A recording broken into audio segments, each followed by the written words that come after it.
Welcome, everyone.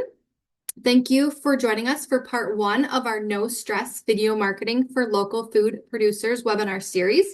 My name is Renee Gress, and I am the AmeriCorps Program Coordinator for Farms. And tonight's series is the third session of our broader program, Nourishing Our Roots, Farmer Leadership for Conservation and Community. This program was designed to equip you, our farmers, with the skills and confidence to educate, advocate, and inspire. Whether you want to lead workshops, host farm tours, mentor the next generation of farmers, or simply share your story and build a loyal customer base. Nourishing Our Roots is here to help you find your voice and advocate for sustainable agriculture. A few housekeeping details before we get started this evening. If you're able, please turn on your cameras. We'd love to see your faces. However, please keep your microphones muted to help reduce background noise unless you have a question. There will be time to ask questions throughout the session, or feel free to put them in the chat box at any time.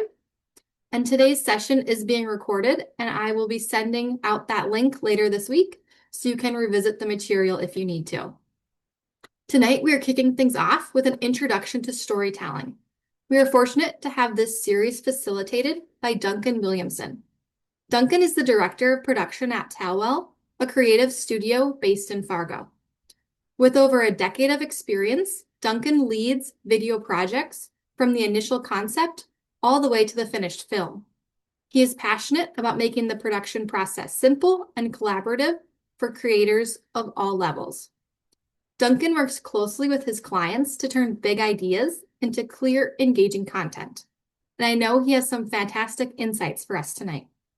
So without further ado, I will turn it over to Duncan to get us started. Thank you so much for the lovely intro. I want to make sure everybody's hearing me okay before we really jump into it. You can give me just some thumbs up for those of you that are on cameras. I'm really excited to be here with you guys tonight. Like you just heard, I've spent a lot of time. I spent all my time, my schooling and my professional life doing video projects. And what I really love and what drew me to this form of storytelling was real people and real stories. And so that oftentimes takes the form of documentaries, but then in my day-to-day work, that looks like doing a lot of interview-based and also direct-to-camera content for various types of clients, both regionally and nationally. And then we also have some really neat local folks as well. We're based in Fargo, North Dakota, and at Telwell, we believe that story is the best way to introduce yourself to your audience, educate and engage them on what it is you do, and remind them why they love you. And we're going to talk about that exact thing today. So I'm going to start by sharing my screen, and we'll jump right into this. First thing here, I'm going to give you just a quick overview of what these three sessions will look like, and then we'll dive into today's content. So, I don't wanted to just start with a quick little story myself. So, something that I find really unique and cool about living in Fargo, North Dakota, as somebody who is not here, is how tied it is to agriculture. I grew up in a city. I grew up in Denver, Colorado. I was very much a city slicker. I lived downtown. I took the bus places. I was exactly what you think of when you think of a very urban upbringing. My wife is not that. My wife, her family has farmed in northern Minnesota for multiple generations. She has a food production company as well here in Fargo. And so I've gotten a really cool opportunity over the last 5 years to be introduced into industry and just a lifestyle that I knew nothing about. And there's so many fantastic stories that are happening in that world. And today we really want to help you get the tools to share those stories so other people can be fascinated just like me. Um, so to begin with, we're going to talk about week one. This is really what we're going to focus on today, building relationship first content. So you just heard me mention our one-liner that we say at Telwell, but this is really the structure and the type of work that we spend all of our time doing. Before we pick up a camera, whether that's a cell phone or a $50,000 video camera, the approach is the same. First, we need to know why we are filming. And what we really want to do is we use this four-stage approach to help move strangers to champions. So the first thing we're going to do is introduce. Introduce is to spark curiosity. This is the first hello, like you're meeting somebody for the first time. We'll educate. This is building that bridge by showing how and why you do what you do. Engage. That's where we invite people to participate. This might be where we ask for a sale, and then remind. And this is closing the circle with gratitude. So the key outcomes from this is I want to shift our mindset from selling products to building trust. That's really what we're doing when we talk about storytelling, especially through video. Um, and then we're going to look at some ways we can apply that. So this is what today's going to look like. A quick brief overview on the next two sessions. Week two, we'll be using the tools that you already have to actually create some of this content. We're going to demystify the technology a little bit. You do not need a film crew. You just need a smartphone that's already in your pocket. We'll talk about lighting and audio. We'll talk about creating a B-roll shot list, and we'll talk a little bit about confidence on camera, what it looks like to be on camera, and how to share your story in a way that can sometimes feel really intimidating. The key outcome of that session, number two, is going to be gaining that technical confidence to hit record. And then as we make it into week three, that's where we're going to talk about what we do with this content once we've created it. The strategy, we're going to be really talking about learning how to be consistent without taking hours and hours and hours away from your time doing the actual work. We'll talk about a few different pieces of that. What is our pillar content, the main things we're creating, and then how are we repurposing it, and where are we delivering it to? How are we getting that out into the world? The key outcome for week three is to bring everything we've talked about together and give you a repeatable system for getting your story in front of the right people. So before we dive in, I want to show a quick video. This is something that we had the opportunity to create. I'll do this throughout today. I'll show several videos today. There's different aspects of why I chose to show them, and I'm going to share a little bit of that with you for some of those other folks. This one, I just want to let you guys watch it and enjoy it. But I want you to keep in the back of your mind those four pieces that we just talked about: introduce, educate, engage, and remind. And I want you to think about how those things are happening within this video. One thing that I do want to just say as a whole across this, I realize the videos I'm going to show you today are professionally produced by folks that have spent a lot of time, have a lot of money and energy into the equipment. What I really want you guys to focus on is not the quality, not the cinematography of this, but the content, the story that we're telling, and the way that we're telling that story. So we're going to start with this. Give me another thumbs up as people start watching this to make sure everybody can hear the video as it plays.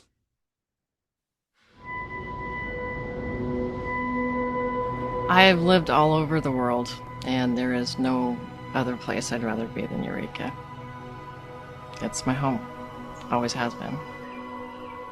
My name is Tammy Purcell, and I live in Eureka, Montana.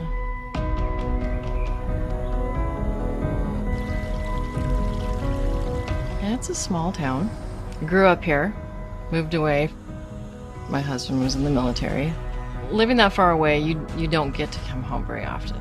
Maybe a couple times a year. It's hard. You miss out on a lot. After my husband retired, my job, they gave me the option to work from home. And then when I found out that high-speed internet, fiber optic internet was available, I was in. We moved home June 2020. I wanted to get back to my roots, back to the simple life, the farm, the cows, the chickens, the land.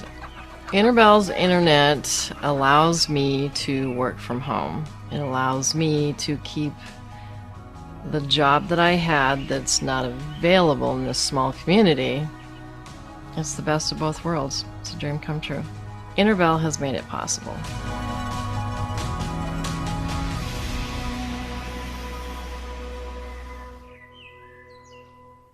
So, one of the things you'll notice throughout today is that a lot of the videos I'm going to share are client work, and therefore they oftentimes are on behalf of an organization. Those organizations are not always agriculture related, they're not always in the industry. But I tried to pick some stuff that might resonate a little bit more with today's audience. So, that was a commercial or a video for internet providers, right? Fiber and optic internet. But what I think is neat about that is if you think about those, just the teaser I had there of our four pillars and what, or the four pieces of our funnel and what those things do. We introduced who she was. We learned a little bit about why she cared about this place, where she lived geographically. Where is she? We also were able to get a little education, understand what does she do. She has this job that she has. She's been able to return home. She told us the story about her husband. She engaged with us. She talked about being a part of this community and how valuable that was. And at the very end, she reminded us why she loved Interbell in this instance, which is that it allows her to do the thing that she wanted to do. So I just wanted to share that as a little bit of a setting the stage for what we're going to talk about. All right. Today we're going to talk about the heart of the story. This is going to be a relationship first approach to storytelling. I'm going to talk about that a little bit. I'm going to talk about relationship first. I'm going to talk about trust and what it really means when you think about the times you've told stories, sitting around a campfire with friends. Maybe you're calling an old friend on the phone and you're reminiscing about a story. The sharing of those stories, that act is building trust and it's building relationships. And that's the opportunity that you have for your potential customers, your community members, the people that you want to be your champions as you do the work that you do. We'll talk a little bit about how to transform those curious strangers into loyal friends and passionate champions of your work. And we're going to do that just one authentic story at a time. So before we dive in, I'd love if people can just add in the chat. We're not going to go through everybody individually. I know we've got some great locations, but if you can put in a little note about what it is you do. Are you a producer of various grains? Do you do animal? What are the different things that you guys are working on? Do you do honey? Those types of things, just so I can get a sense of who's in our audience tonight, and I can talk a little specifically about that. So start typing in the chat there about the type of different things that you do, and we'll go from there. Cool. We got farmers market vendor selling produce, honey, and canned goods. My wife is a farmers market vendor, so I resonate with that one very, very much. So I get to do a lot of the Red River markets and then some of the Grand Forks ones as well. Wine tasting, fantastic. Local foods, cool. Got a couple wine in there. Cool. We got a farm with chicken, lamb, pork, eggs, got a bunch of good stuff. Fantastic. Cool. Sweet. Thanks for continuing to share. One of the things that if at any point you guys have a question, I'll stop after we're going to go through these four pieces of this tell-all funnel as we talk about it. And I'm going to stop after each one. And if you guys have any questions, that's your opportunity to ask questions. What I want you to do is, if you can, try to think of what that question means for your specific thing. So if you're asking that question, you can share again with me what it is that you guys are working on so I can try to answer in a really specific way for that. But most of the content is going to be universal, right? We just watched an internet commercial talking about these four concepts. Later on, we're going to show you some more stuff in different areas. So thanks for sharing all that. And let's jump right in. So, marketing at the end of the day, which is ultimately the sort of buzzword for what we're doing, it's about building community. Marketing isn't just a transaction, it's the ongoing process of building that genuine community around your farm, around your values. The goal is to move someone from "I've never heard of this" to "I tell everyone I know about this." We want folks to be talking about the honey they got at the farmer's market from you with all of their friends, no matter where they go. And the golden rule with this is that people connect with real moments and genuine experiences, not polished about us paragraphs. I'm going to say that again. People connect with real moments and genuine experiences. Now, you might be saying, wait a second, Duncan, we just watched a really polished video. That feels a bit like that polished about us paragraph. And to a certain extent, it is. Now, the difference is we did a real interview setup. We had this woman talking directly to us. That builds some trust, and we got to see her in her real environment and her real life. And so we're seeing a genuine experience, genuine moments in her life, the cute little moment where she kisses her husband after they've had their morning coffee, those little pieces that help us connect. So keep these three things in mind as sort of an overarching piece of this. So we're going to jump back to this, and I'm going to dive into each one of these things a little more. So the tell-all funnel, I mentioned this already, but it's a proven framework for turning curiosity into lasting relationships. Step number one, introduce. This one feels pretty self-explanatory, but I'm going to talk a little bit more about it. This is the first hello. This is the opportunity for you to spark curiosity in those potential customers, spark curiosity in those potential partners that want to learn more about you and they want to learn more about your story. The important piece about this introduce is that it is sparking curiosity. It is not telling the whole story. One of the things that we're going to talk about today is when you create video content, photo, written content, any content really, what we would love to see everyone do, no matter who you are, whether you work with Tell or not, is we want everything you make to fall into one of these four categories. So if you decide to post a post on social media tomorrow, it's a photo and you have a little caption, we want that photo to fit neatly into one of these four steps in this funnel. This funnel is a circle. We'll talk about that later. We start with introduce, we move on to educate, engage, remind, and then we loop right back to the top again and we get to say hello one more time. So as we go through today, I'll have some more examples. We're going to talk about things when it's just one of these phases. But what we're also going to do is talk about videos that do all four of these things in a single video. It's a little bit of like a nesting dolls situation here where we want each piece of content to fit into one of these four steps. But what we also do is in that content, we'd like a little bit of all four of these things as well. So to go back to describing each one, introduce, we talked about that. Educate. This is where we're building the bridge. We want people to understand what you're doing and why your work matters.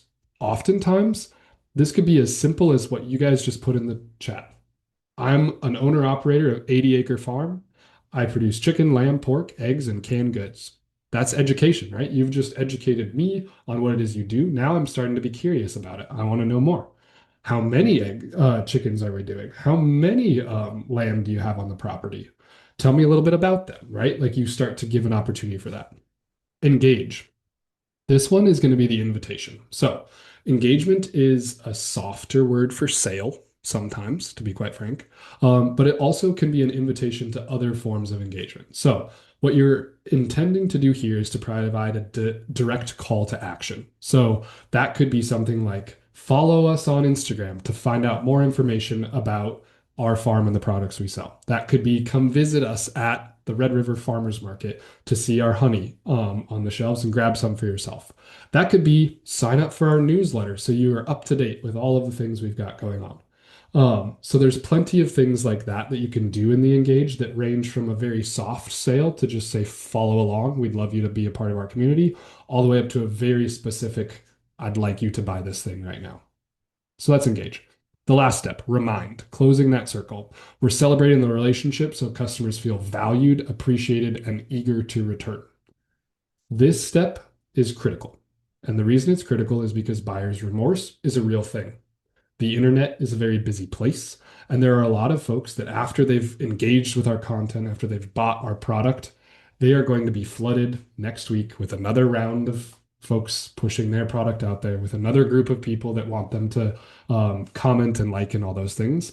And the way that you keep top of mind with folks is you remind them that you appreciate them, that you love them, and that they're important to what you do.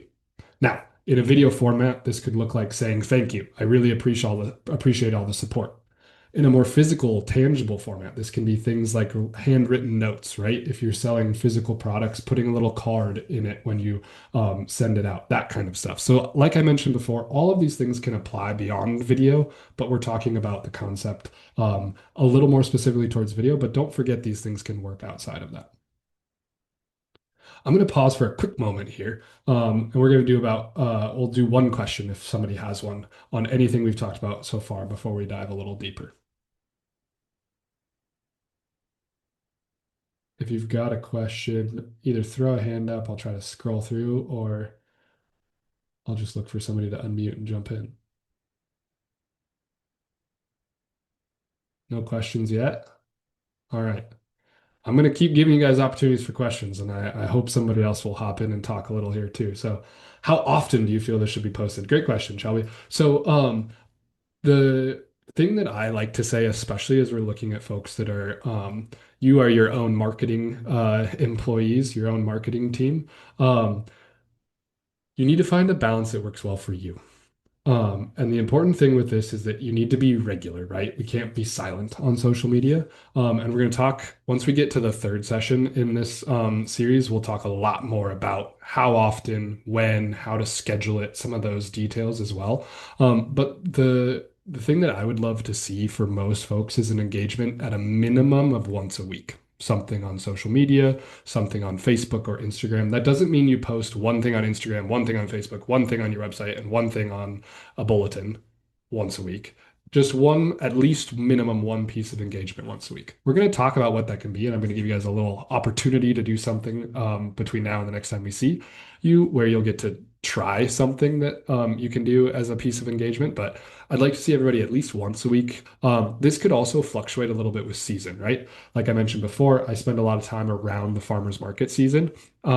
During the market season for farmers markets, my wife's business is posting 2 or 3 times a week because it needs to be top of mind. We want to engage with folks, let them know about what are we going to have this week? Are there new products we'll have? Are we sold out of this one? Where are we going to be? But in the off season, this month, They might not post for 2 or 3 weeks, right? Because there's no markets happening. So it's going to fluctuate a little bit with those seasons and those events that you're trying to push folks to. All right, we're going to watch the very beginning, just in the beginning of this piece, and I want you guys to think about which part of those 4 pieces of the funnel this might be talking about. So we're going to watch about 45 seconds here, and then we'll get into it.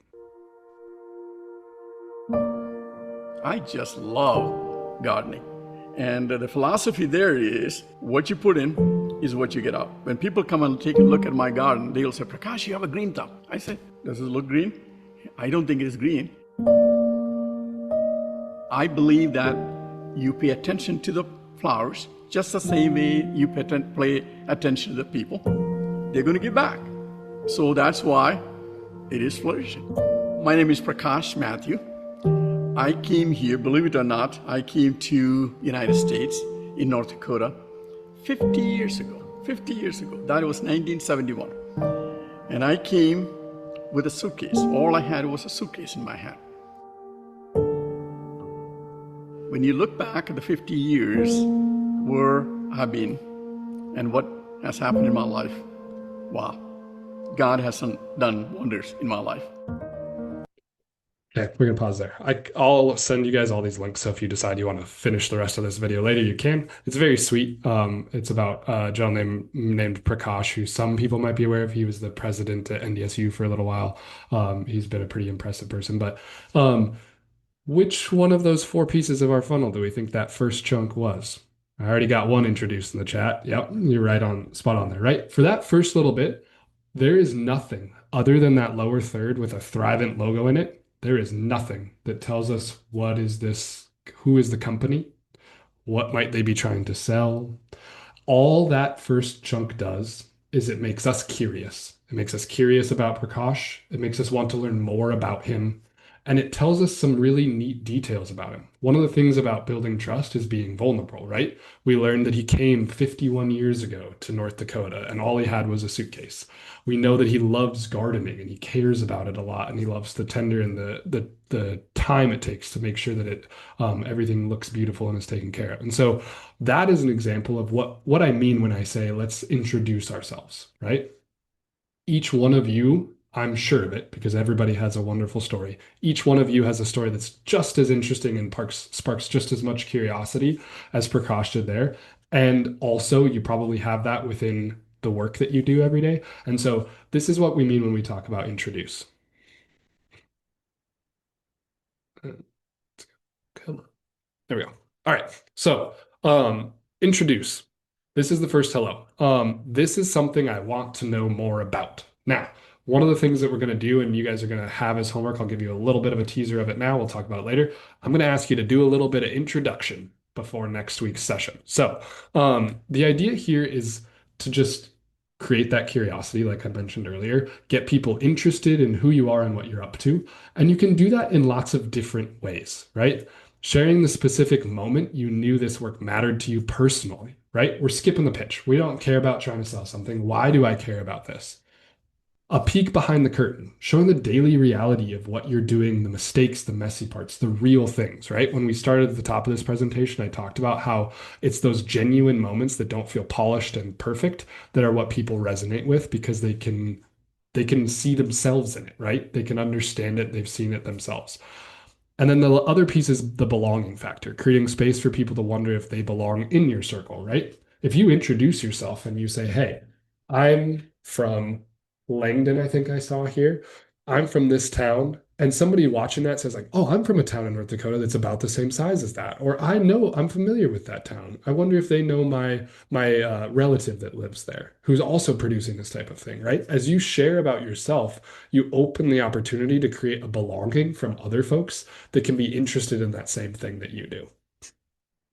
One of the key insights I want you guys to take with this is share the moments that made you laugh, cry, stay up at night. Because people connect with human moments. They don't connect with a mission statement. They don't connect with a one-liner, right? They don't connect with the opening paragraph of your grant application. What they connect with is those real human moments. And those are the things that we have this beautiful tool in our pockets. I think most of us do, probably have a phone. And we're all able to use that and film those moments. right? And that feels forced. Sometimes that feels invasive too, to our privacy and to what we want to share online. And so it's a balance for everybody to find how much of that human moment that you want to share. But we have this beautiful tool to share those human moments and those human experiences. And that's what we're encouraging you to do with the introduce step. Any questions on introduce before we move on? You can throw them in the chat or you can unmute, either one.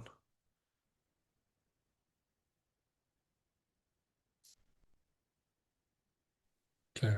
So my name is Elizabeth and I have a question about the introduction thing. Yeah. Can we include some of our customers, like in the background of an introduction thing, if they happen to be there without their permission, or should we just keep it just to us? What are the guidelines? Yeah, great question. That is sparks on a really useful thing for us to touch on real quick, around rights and sort of how that works, permission, and all of those things. A couple things. First off, never want to film anybody and include them in something without their permission. Just full stop. Now, the way you get that permission can be lots of different ways. That can range from if you have a storefront that people are coming into and you know you might be filming some things in that moment, put up a sign, print out a sign, put it up on the front door, say, hey, filming in progress today. By entering into this space, you're consenting to be on camera. If it's something that's a little bit more, you're at a farmer's market and there might be somebody walking by, at that point, I would personally choose to just tell people, hey, we're going to film something real quick. If you don't want to be in it, please move, or film in a way that you can't see their faces. At the end of the day, the thing that matters most is people's faces. We don't want to put those in without people having the ability to say they're okay with it. And what I mean by that, if you see the back of somebody's head, if it's unclear who they are, that's useful. When it comes down to it, I think for the most important part of this, though, to be quite frank, if we're introducing you, as a person, if we're introducing your business, at that point, we care about you and your story.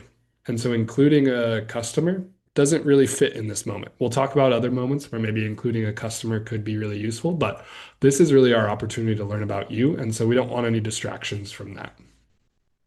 Do I feel like that answers that? Great. Cool. Thank you for asking. Any other questions before we move on?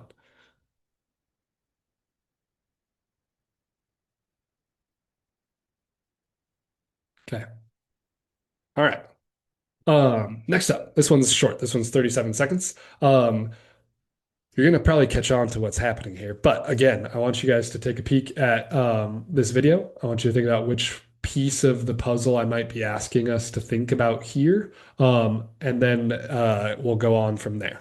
You'll also notice a theme. I promise that I don't only film projects in Montana, but I spent a lot of time living in Bozeman, Montana. And in Montana, we do a lot of work in Montana at Towell. So you're going to see there's some overlap of Montana in some of these.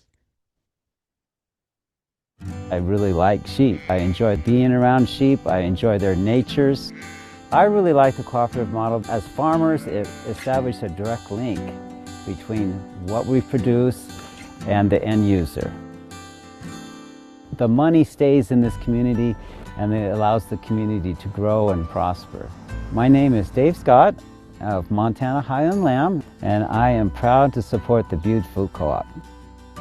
Visit buttefood.coop and become a member owner today to start building a better food system for Butte and beyond. Cool. So if you had to try to put that into one of our stages, somebody could throw it in the chat real quick. Do you know which one you'd pick? This one's a little bit of a tricky one. So the reason I shared this one is I think of this as educate is the number one thing this one's doing. Now, this is a little bit of a trick question because if we really break it down, one of the neat things this video does is it does all four. Starts out with some introduction. We learn who he is and where he's from. Then goes into education. We talk about what it is that he does at Montana Highland Land, but what is it also that the Butte Food Co-op does and why we should care about that. We get a little background and story into that, education. We mentioned, I saw the comment in here, there's the engagement of like, I want to, if you want to learn more, if you want to see how you can be a part of this, please go to buttefoodcoop.org. The other thing this does, which is slightly out of order, is it does have a remind moment in there. He talks about why he's proud to be a part of it. It's telling us, hey, Butte Food Co-op is an awesome thing. This is why we love it. So that video does all four, which is kind of the trick. The best pieces of content will do sort of both of those things. But really the heart of this one is the education phase. Him talking about what it is he does, and then also what it is that the Butte Food Co-op does. All right. So educate. I mentioned earlier this as the idea of building the bridge. The idea of these people get it and they get me. One of the things that I like to think about is the coffee talk. I personally really enjoy coffee. I have it every morning. And sometimes when you have a conversation over coffee, it's a really lovely way to just like have a conversation. It kind of makes things simple and an opportunity for you guys to actually think about, right? Have this with coffee. Sit down at your kitchen table in the morning while you're drinking your coffee and film yourself explaining your farming methods, like soil health or what the animal care is, as if you're chatting with a friend over coffee. You're keeping it warm, accessible, and conversational. And so this is where you just want people to understand what you do and why you, a little bit about why you do it. Share some of those struggles, right? We're going to educate people on some of the things that are harder about this. Admit when something didn't work out, what you learned from the experience. That vulnerability, like I mentioned earlier, builds connection and trust. Trust is our key factor in all of the video content that we want to produce. Excuse me. Because trust is what makes people care and what turns them into long-term supporters of what you do. And I think that's really the opportunity as we talk about any of the things here today is our goal is not to get you quick sales. When we look at this idea of this funnel is not designed for, oh, I want to get as many people to come and buy at once. This is designed for building customers that care, people that want to come back and visit that same farmer's market booth every single week and over and over and over again. That is what the trust is. One of the things, share the struggle. I'll tell a personal anecdote, sort of personal, it's my wife's. She had a batch of, she has a company called Fermented Foods.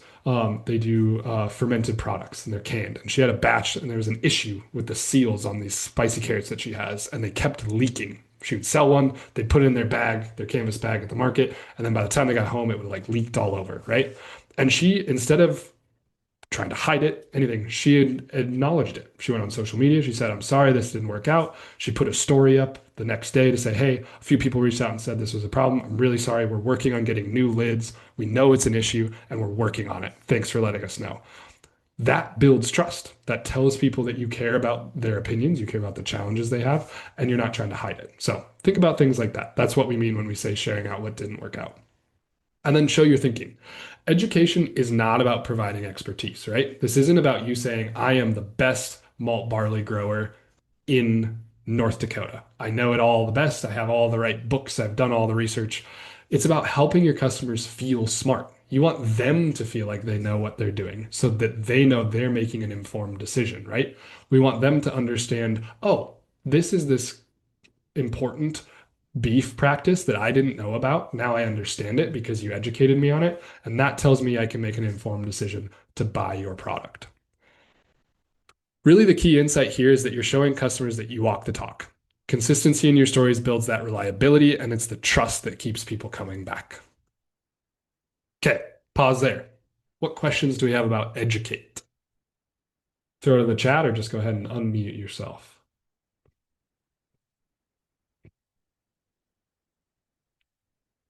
My goal is one question for each one of these, so I might start calling on people if I don't get any volunteers. If you're wondering it, there's a good chance somebody else here is wondering. I think like the educate thing is always really interesting to me, but I I've made videos before about like talking about something I'm doing or showing how something works and then not posted them because I feel like nobody wants to know this. Like this is just dumb. But how do you like I don't know, how do you gain the confidence that people Yeah, actually want to know what you're talking about? Like it could be simple, yeah, like I'm talking about the different pepper varieties I've picked out for the year or something like that. And then it's like, I don't know, it's like I panic and I feel like, oh, nobody wants to hear about this. yeah. The best thing I can say is people do want to hear about it, right? And I know that's like it's the hard response because it doesn't help necessarily, excuse me, build that confidence. But here's what I'll say. And this is the thing that's important. When you are able to share your knowledge in a humble way that doesn't feel like you're preaching to people or telling them what they should believe, what they should think about these things, people are curious naturally. All of us as humans are curious people. And your audience is out there. There are people out there who are really curious. I'll tell you, I'd be one of them. I'd be really curious about which peppers it is that you decided to go with this year. And I'd love to know why you picked this one over this one, because I have, like I mentioned earlier, I find it fascinating. And so I think the best thing I can say is to just try to encourage you to share it. And I know that's the hardest part. It can be really intimidating to put yourself out there, especially on social media where there's no real safety net. But at the end of the day, the way you start to learn what people care about is by testing, right? So you ask, like, how do I know if people will care about this? Well, the best way we learn if people care about it is you start posting and you'll see, oh, this one, a few people liked it and I got a good comment about it. And then a couple weeks later, you post a different video about a different thing. You're like, oh, that one didn't do so well. And then you post another one a few weeks later, you're like, oh, a bunch of people really liked this. And you'll start to see what are the things about your work, about your business that people are curious about. And the ones that get that engagement start to do more things like that. The ones that don't work so well, don't worry that it didn't work so well, right? That's a really useful and great opportunity to understand how to do things better in the future. And I think that's something that oftentimes we get scared of when we interact with social media and online is we don't want people to just like ignore the post. We don't want them to not engage. We don't want to see an Instagram post with no likes on it. I'll tell you though, it can be really valuable because it can tell you that, oh, something I did in there didn't work. Maybe there wasn't a good enough hook. The first thing I said didn't grab someone's attention. Maybe the camera was out of focus and so they couldn't actually see what it was I was filming. Or maybe I just didn't pick the right topic to talk about today. So, number one, I just encourage you to try it because that's the best way you can start. But then also understand that, like, as you go through this process, you'll start to learn based on what people interact with. We'll talk a little bit more about that confidence piece as we get into things next week too. Any other questions on educate here? Cool. One thing I'll also mention, we are gonna like any questions that come up that we don't get to, if you have questions that you put in the chat and we don't answer, or questions that come up as you're thinking over the next week, submit those to us. We will answer some of those questions to start off the session next week. So if you have questions, if you're writing notes down, that kind of thing, don't be afraid to share those questions with us afterwards. All right, another video time. We're gonna get into this one and we're gonna talk a little bit about what we think the purpose of this one might be.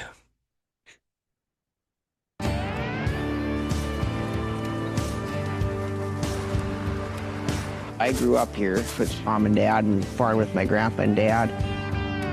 And then I've been like actively full-time farming probably 15, 16 years. We grow a little bit of everything. A lot of small grains, wheat, barley, canola, and then corn and beans have really taken off. Probably 20 years ago, Dad put the first bins up. It's worked great, very trouble-free, dependable. If we have problems, it's fixed, within a couple days.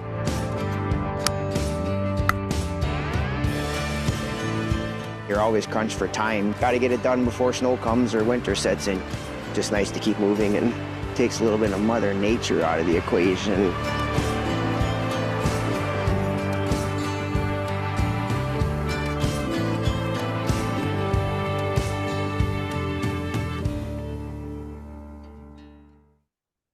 All right. Think anybody can guess based on the trajectory we're on here? We got an introduce and an educate. Cool. Thank you, Elizabeth.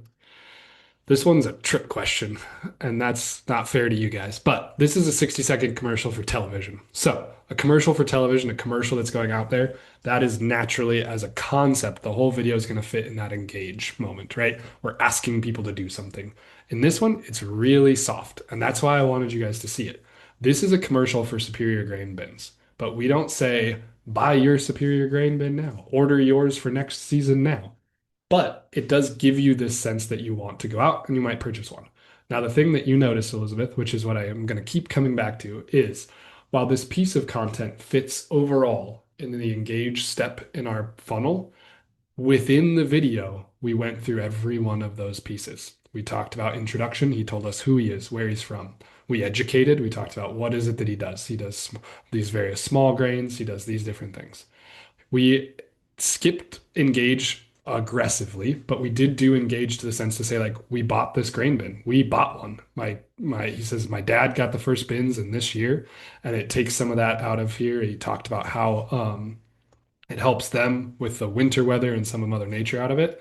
And that same at the end there, it gives a little bit of that reminder of why we love it, right? It helps me not be so stressed about my farming operation because I don't have to worry about what I do with this grain if I can't get it sold, if I can't get it on trucks, if I can't get it to the co-op, right?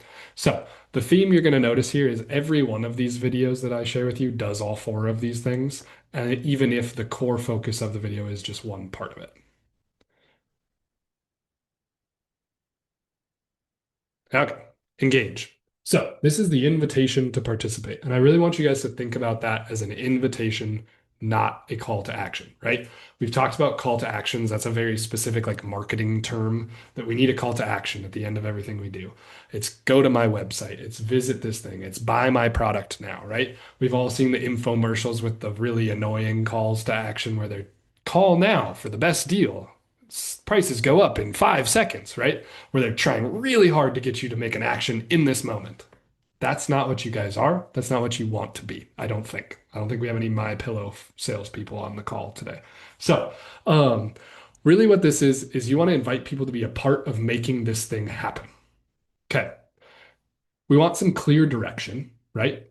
We want to show people that there is a specific thing I'd like you to do, but we're not being pushy about it, right? Here's how you can support us. And here's exactly what your support will do for us and our community, right?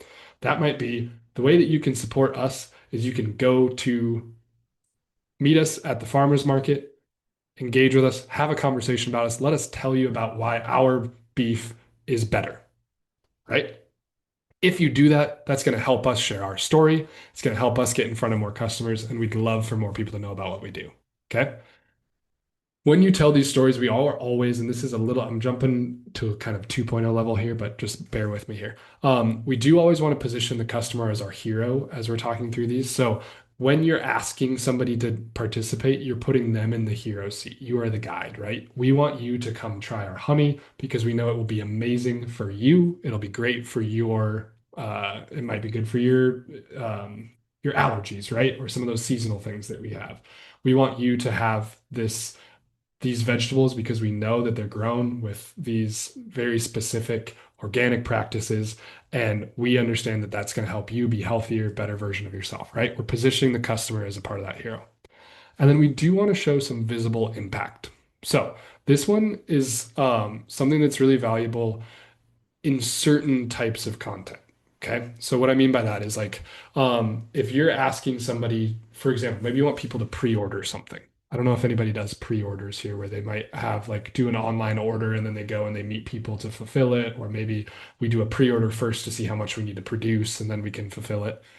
We want to show that visible impact to say, if you order with us now, it helps us understand how much we need to produce and make sure we have the least amount of food waste possible. Not only does this help you have the best product, but it also makes sure our business is responsible and sustainable, right? We're showing a visible impact to their choice to support you. The key here is that people want to be part of a solution, right? Especially here in North Dakota, we all love to support our neighbors, right? We all want to help everybody out. And if you tell me, I'll use my wife's business as an example again. They really want to get rid of ugly and excess vegetables, right? You go to the grocery store, grocery stores won't buy carrots with 2 stems, right? They have the same nutritional value. They're just as good for you and your system if they are as the perfect one that looks like it was drawn in a book, but it has like 3 legs sticking out. You as the grower, you can't control the way that carrot was grown, right? Not without some potential intervention we don't want to do. So what Vanessa is doing is she's taking those ugly carrots that can't be sold at traditional grocery stores and she's turning them into this wonderful product. And by buying that product, you get to be a part of the solution to ending this excessive food that's being wasted every year, right? By positioning it that way, what we're doing is we're saying you are part of our solution, right? we can apply this to any of those other ones. Is that somebody throw out what they do that isn't vegetables, and I want to try to apply this concept to another producer or something like that. Who's curious and willing to be a little vulnerable and share with me what they do? Just unmute and say it out loud.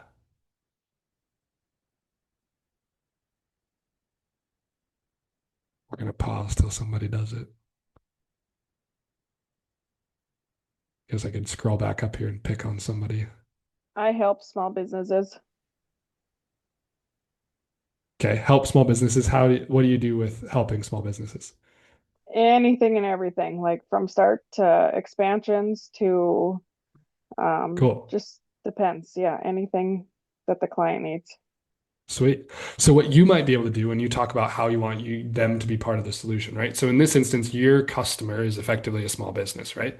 And so what you want to share with them is that I'm here to support you because I know the value that small businesses have on our small communities across the state. Our communities rely on small businesses. And so by helping you out, we are able to help the community grow and our community as a state be more productive, right? Um, Shelby, you mentioned grapes, 8 acres of vines. All right. Um, there's different angles with this.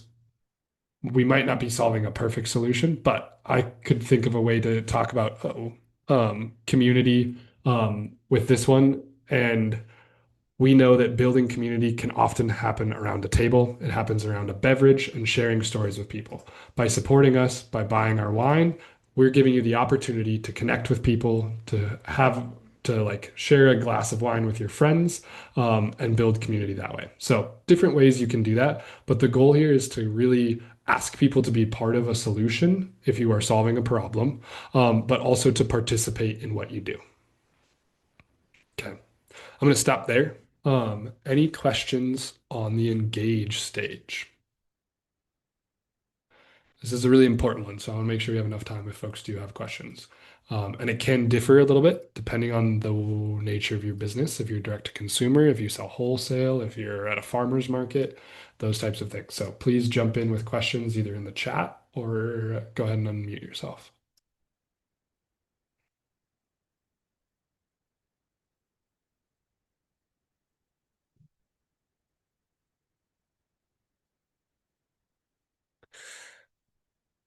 Somebody give me one question, just so we can check the box on this one.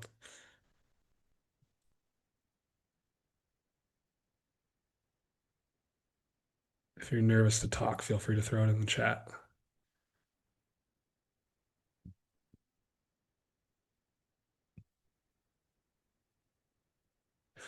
All right, I'll bail you out. So a question that we oftentimes have with this step is how much of an engagement should I be asking for and when do I do it? So do I just ask somebody to follow along with my page? Do I actually ask them to buy my product? How long of an invitation to participate do I want? Is it a full sentence? Is it a little graphic? How do I deliver it, right? And there's so many ways to do it that it can be a little overwhelming, right? How do I decide what's the best way to ask for that engagement? And the thing that I would share with you is make it scaled to the type of content you're doing and meet people where they interact with your product. So what I mean by that is if you're making a 30-second video on social media, this should be 1/4 of that video, right? We talked about our 4 steps in this funnel. So 1/4 of that video, you can do the math on the time there, right? We're talking maybe 7 seconds, 7 to 8 seconds of that video is what you want to say. That's one sentence realistically, right? If you're just posting a social graphic, if it's something flat medium, or if you're doing a short video, maybe it's just a sentence or it's text on screen. We love the opportunity to put a caption or put it in the caption or put it as text on screen to reinforce what you've said in the video. So oftentimes best practice would be to say the thing. I'd love you to subscribe to our newsletter so you can see where we'll be bringing our products next. And then in the caption or at the end of it, say subscribe here. And now we've asked for the same thing, but we've done it in 2 different ways. So we grab people's attention. The other thing I would say is thinking about where you are in time, where you are with how you meet your customer. That's how you want to ask for the engagement. So if for a lot of folks, if you're direct to consumer and maybe you're in-person direct to consumer, right? We talked about a farmer's market or you have a brick and mortar store. Your engagement, you're asking for their engagement kind of in the store, right? You're encouraging them to buy. But on video, your engagement is really asking them and inviting them to come into the store. And so in your video work, if you're really trying to get people to a farmer's market booth, your ask is not to buy your product. That's not what you're asking them to do. That's not the engagement you want. Your engagement is to get them to the farmer's market, to come visit your booth and to come try a sample of what it is you're selling. So I'd love for folks to just like throw some questions in the chat or write them down and submit them later on this engage step because I do think it can be one of the more challenging ones. And it's also ultimately the most important one, right? This is where we're asking people to buy our product, to engage with what we're doing. And so it's the thing that needs to happen. It can't be missed. It can't be skipped. It has to happen in order for us to have businesses that succeed. All right. Another Montana video. Sorry about I'm realizing now I didn't mean to do this many Montana videos, but I accidentally did. So here we go. Quick 30 seconds. This is a moment to be grateful because you see how progress is made. If there weren't organizations like the Interbell Telephone and our partnership with USDA, you ultimately wouldn't have the same level of critical access, bottom line. At Interbell, we believe a connected cooperative creates connected communities.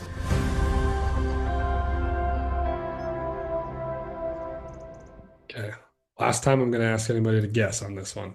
So, which part of the funnel do we think this one is? Should be pretty easy by now as we made it to the end.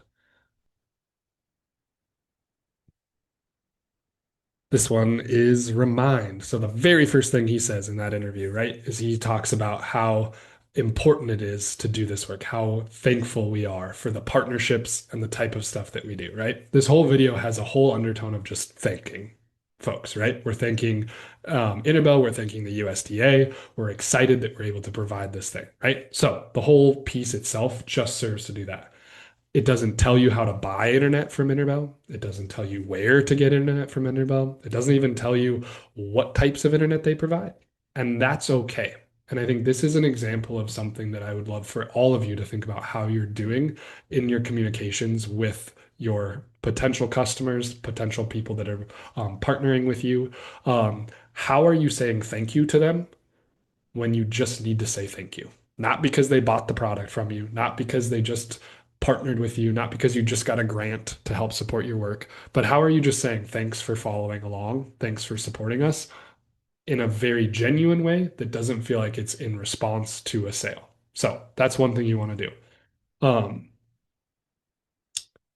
We're closing the circle with the remind stage. I'm so glad we're in this together. We're reporting back to tell the story of what happened because they showed up, whether that's showing up at the farmer's market or showing up to purchase direct-to-consumer beef. We're sharing the wins, the growth, the moments that wouldn't exist without them. We're giving recognition to those folks that helped us get where we are today, right? We see that a lot. We're right in the smack dab in award season. We've got Oscars and Grammys and Golden Globes, right? Everybody's giving recognition to celebrate how they got to where they are today. Who is it that's in your corner? Who would you say thank you to if you were up on stage getting an Oscar today? Are you going to thank your partners at farms, perhaps? The folks that help you out with what you do? Are we going to say thank you to our community who comes out to the farmers markets and supports us every day? So think about how you do that. And we're going to affirm, we're going to share moments that remind people why supporting local agriculture matters, why it matters to their families, to their health, and to their community. And I think this is the really lovely opportunity, is this content is universal. This doesn't matter what you are selling, right? It doesn't matter that somebody purchased it from you, but people can get behind that message. The key insight is that gratitude is the fuel for the next cycle. I talked at the beginning that this is a loop, right? After we've hit the remind stage, it's time to jump back into introduce because we have another group of people that are curious to learn who we are, learn about what you do. And it's what gets people interested. When people feel genuinely seen and appreciated, they don't just stay, they bring their friends along. That's really at the end of the day what social media is about, what community is about, is creating this opportunity for folks to see your product and the work you do and share it with their friends, share it with their broader communities to bring you more customers. That is the organic growth that we want to do, right? This isn't direct to consumer Amazon sales where all we're trying to do is get quick clicks, right? The organic growth, the way that we introduce people to our product is by sharing those stories, those people being excited about it and telling their friends in their community. Um, Before we move a step further, any questions on Remind?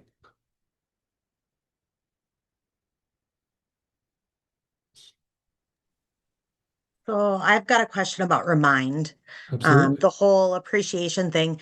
I know that it is important to have it on social media. Um, we do put up a sign at the park at the end of the season that says, "Thanks for coming. We'll see you next season. Thanks for supporting us," that kind of thing. We throw a party at the end in our fall festival that thanks the customers and gives lots of free things away. Do you think that it's more important to put it on social media than it is to do it in person, or are they about the same?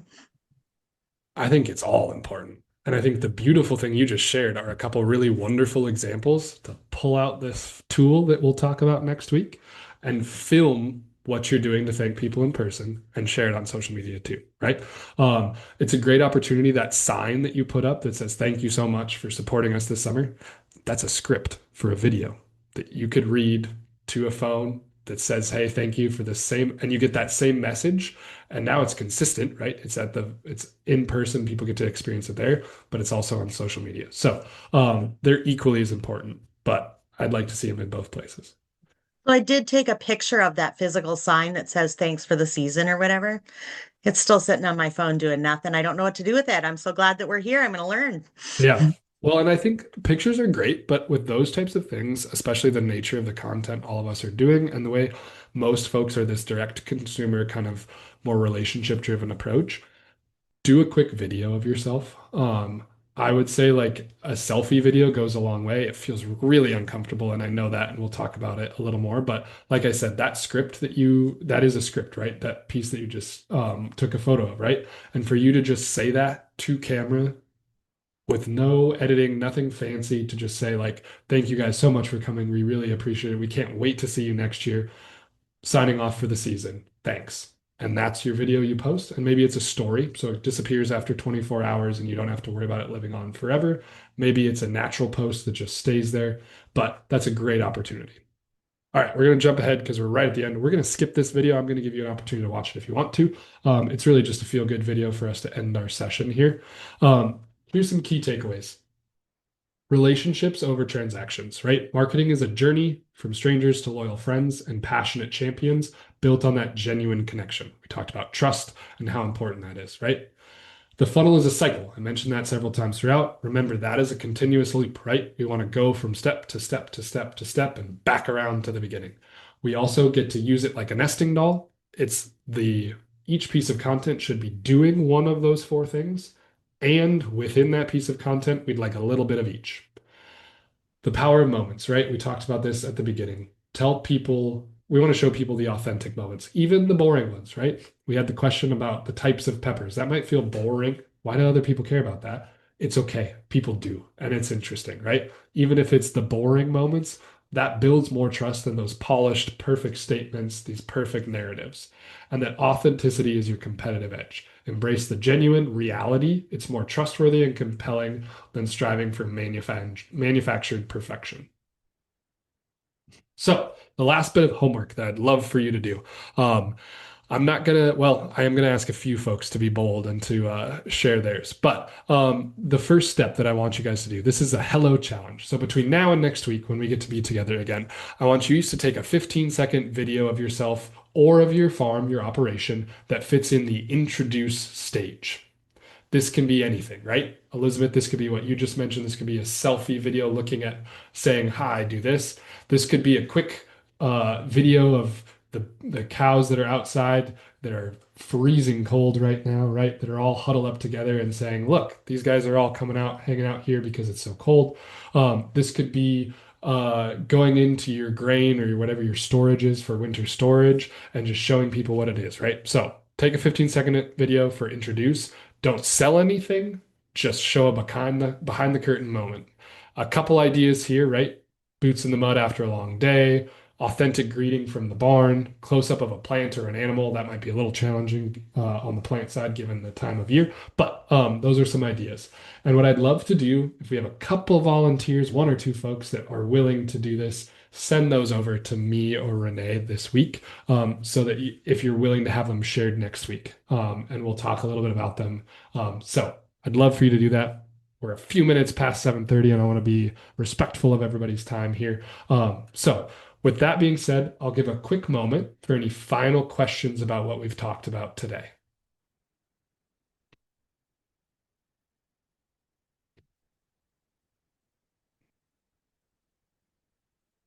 Anybody have any final questions? Nobody has any questions? I find that suspicious.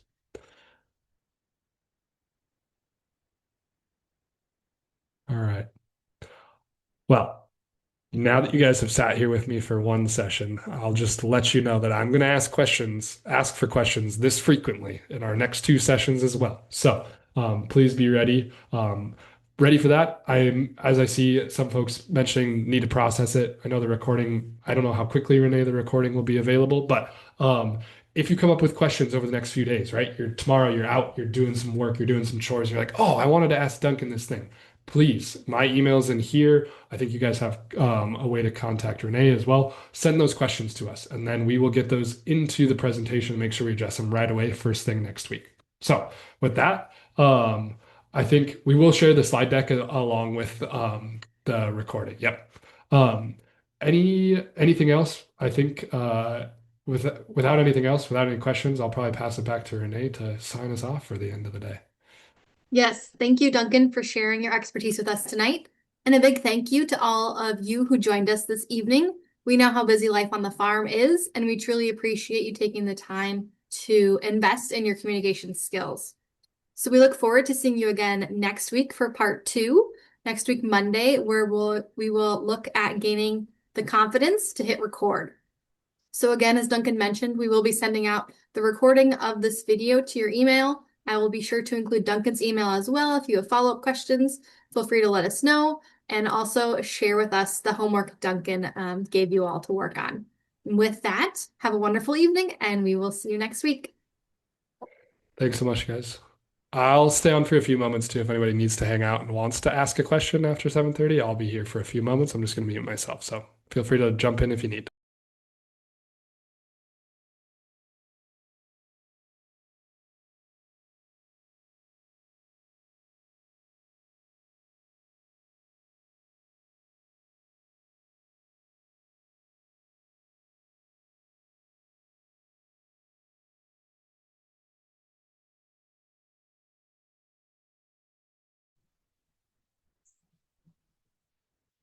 Hey there.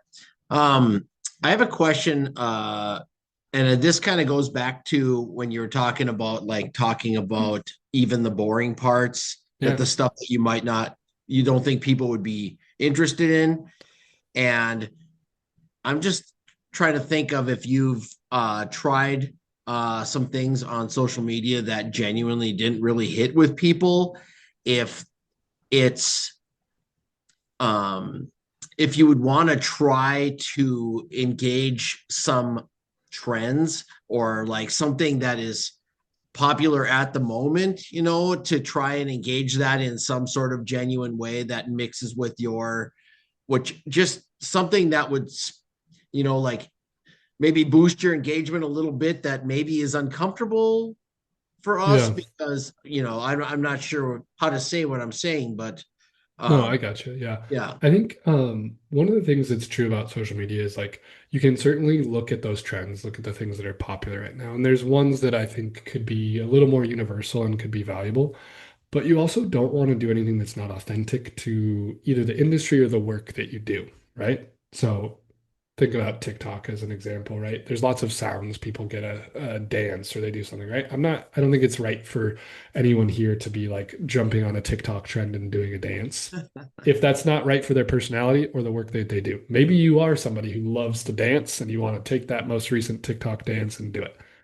So I think that's one thing in terms of the trends, because I think you can spend a lot of time with not a lot of return on sort of chasing what's popular right now. when it comes to the authenticity and kind of that original content, my suggestion there is um, usually when stuff doesn't work on social media, it's not because of the content, it's because of how it's put together and how it's structured. So, what I mean by that is it might be the pacing is slow or not interesting. The sound quality is really poor, where we can't hear what's happening. We'll talk about this next week, but one thing is like um, videos with bad sound have a perception of poor video quality, even if the video quality is fine, because the sound changes the way people absorb the video. And so,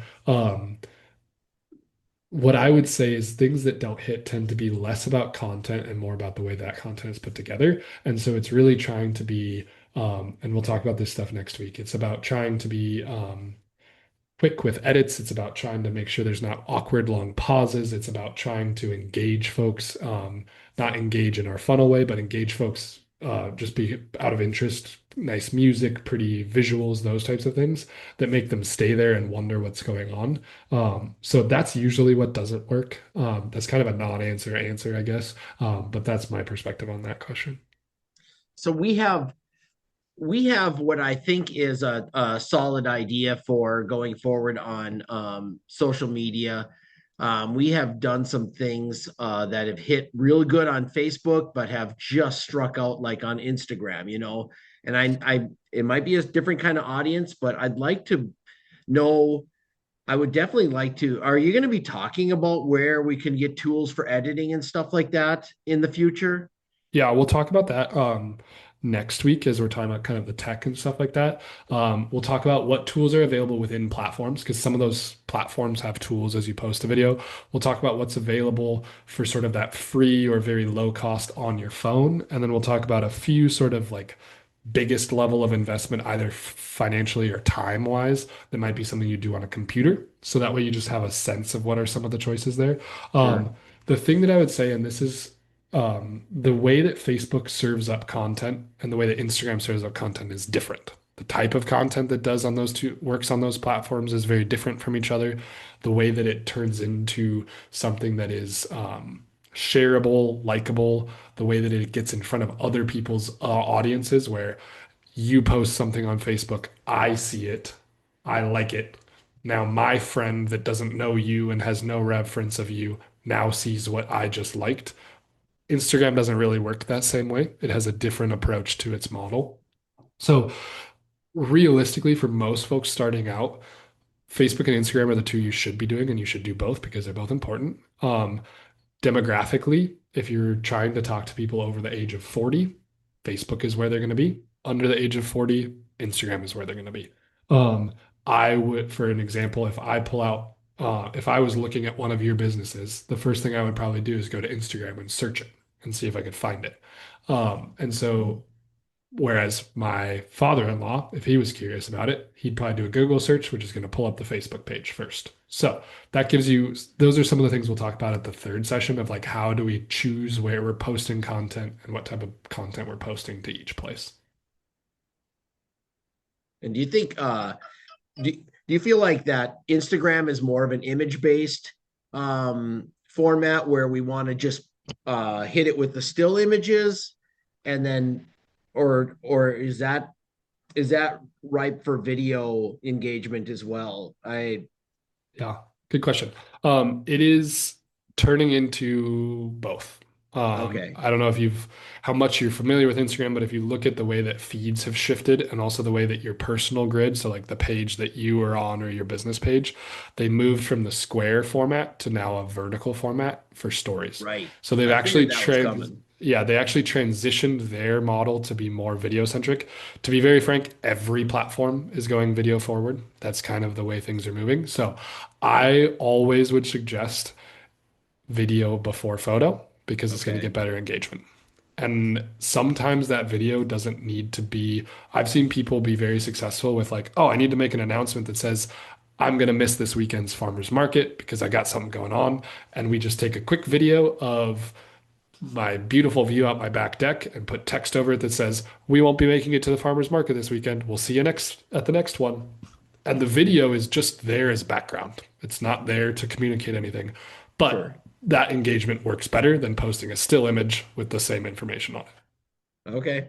So video first, but that's also coming from a video guy. Yeah. But generally speaking, all of our social platforms have been are being constantly optimized for video as the primary source and vertical video at that, Yeah. not horizontal video. Great. So We appreciate it. cool. We learned a lot. Fantastic. I'm glad. I had a lot of fun tonight, and I'll have a lot of fun the next 2 weeks. So All right. We'll see cool. you in the next one. Fantastic. Thank you so much. Yep.